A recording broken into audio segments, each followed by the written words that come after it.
अंतिम हिंदू सम्राट पृथ्वीराज चौहान। हमारा देश योद्धाओं का देश रहा है। देश के इतिहास में कुछ ऐसे योद्धा रहे हैं जिनकी वीरता को दुनिया के आखिरी दिन तक याद किया जाएगा। ऐसे ही एक महान योद्धा थे पृथ्वीराज चौहान।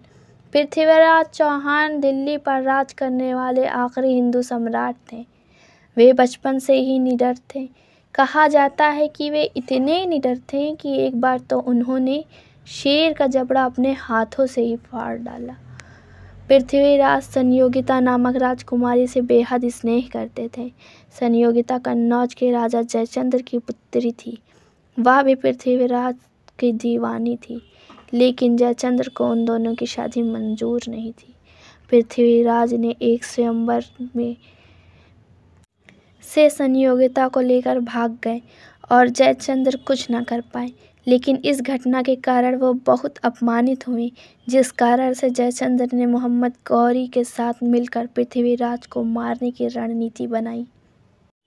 मोहम्मद गौरी पहले से ही चाहता था कि वो पृथ्वीराज को हराकर दिल्ली के तख्त पर बैठ जाए, जिस कारण से मोहम्मद गौरी ने पृथ्वीराज से 16 बार लड़ाइयाँ की थी, लेकिन हर बार उसे हार का मुकाबला करना पड़ा।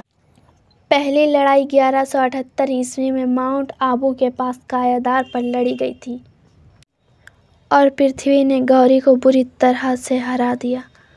1191 में तरौरी की लड़ाई में गौरी और उसके घुड़सवार सेना पर कब्जा कर लिया था। गौरी ने अपने जीवन की भीख मांग ली। पृथ्वीराज ने उसे दोबारा ना घुसने की चेतावनी देकर उसे उसके सेनापति के साथ जाने की अनुमति दे दी। हर बार गौरी हार कर पृथ्वीराज के पैरों में गिरकर ना मरने की भीख मांगता और पृथ्वीराज उसे जिंदा छोड़ देते। पृथ्वीराज की यही भूल उसकी मौत के कारण बनी। गद्दार जयचंद्र जब गौरी से मिलकर अपने ही भाइयों के खिलाफ लड़ने व देशद्रोह करने को तैयार हो गया, तो मोहम्मद गौरी ने एक बार और पृथ्वीराज पर हमला कर दिया। गौरी ने इस बार धोखे से युद्ध लड़ने की योजना बनाई। वो अक्सर रात को हमला करता था और उसके साथ जयचंद्र की गद्दार सेना भी थी। उसकी शक्ति काफ़ी बढ़ चुकी थी, जिस कारण इस युद्ध में पृथ्वीराज की हार हुई। गौरी ने पृथ्वीराज को बंधक बना लिया। जयचंद्र ये समझता था कि पृथ्वीराज को मारने के बाद गौरी दिल्ली का राज्य उसे इनाम स्वरूप दे देगा। लेकिन युद्ध खत्म होने के बाद गौरी ने जयचंद्र को भी मरवा दिया। इस युद्ध के पहले पृथ्वीराज ने कन्नौज व पाटन के राजाओं से युद्ध के लिए मदद मांगी थी, लेकिन उन राजाओं ने पृथ्वीराज चौहान का साथ नहीं दिया, जिस कारण बाद में धीरे धीरे इन राजाओं का सफाया होने लगा। क्योंकि पृथ्वीराज को हराने के बाद गौरी ने उन राजाओं को हराकर उनके राज्यों पर कब्जा कर लिया और इस तरह हिंदुस्तान में पहली बार मुस्लिम साम्राज्य की स्थापना हुई। पृथ्वीराज ने गौरी को 17 बार भी हराकर जीवन दान दिया, लेकिन गौरी ने ऐसा करने की गलती नहीं की। 18वीं बार युद्ध होने पर किस्मत पृथ्वीराज से फिसलकर गौरी का साथ देने चली गई। गौरी इस बार विजयी हुआ और उसने पृथ्वीराज को कई तरह की प्रताड़ना दी। उसने पृथ्वीराज की आंखों में गर्म लोहे का सरिया डलवा दिया। पृथ्वीराज चौहान में एक ज़बरदस्त हुनर था। वे आवाज़ सुनकर तीर से निशाना लगा सकते थे। गौरी ने पृथ्वीराज की आंखें फोड़कर उसे अपनी ये कला दिखाने का आदेश दिया।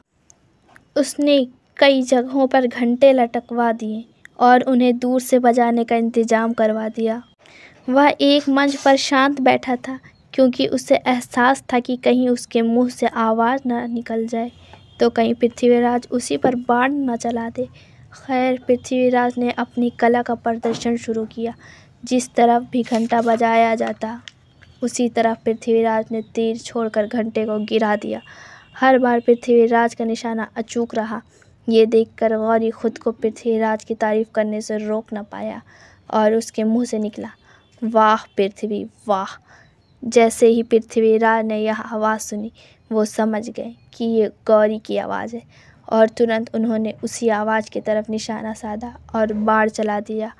बाण सीधा जाकर गौरी के गर्दन में धंस गया। गौरी वहीं ढेर हो गया। यह देखकर गौरी के सैनिक पृथ्वी को मारने दौड़े, लेकिन कहते हैं दुश्मन के हाथों मरने से अच्छा है किसी अपने के हाथों मारा जाए। बस यही सोचकर भीड़ में मौजूद पृथ्वी के बचपन के दोस्त चंदन परताई ने खुद आगे बढ़कर पृथ्वी के सीने में खंजर भोंक दिया और बाद में खुद को भी भोंक लिया। खंजर से खुद की भी जान ले ली। और इसी के साथ आज के लिए बस इतना ही। Thank you for watching. We meet in next video with new topic.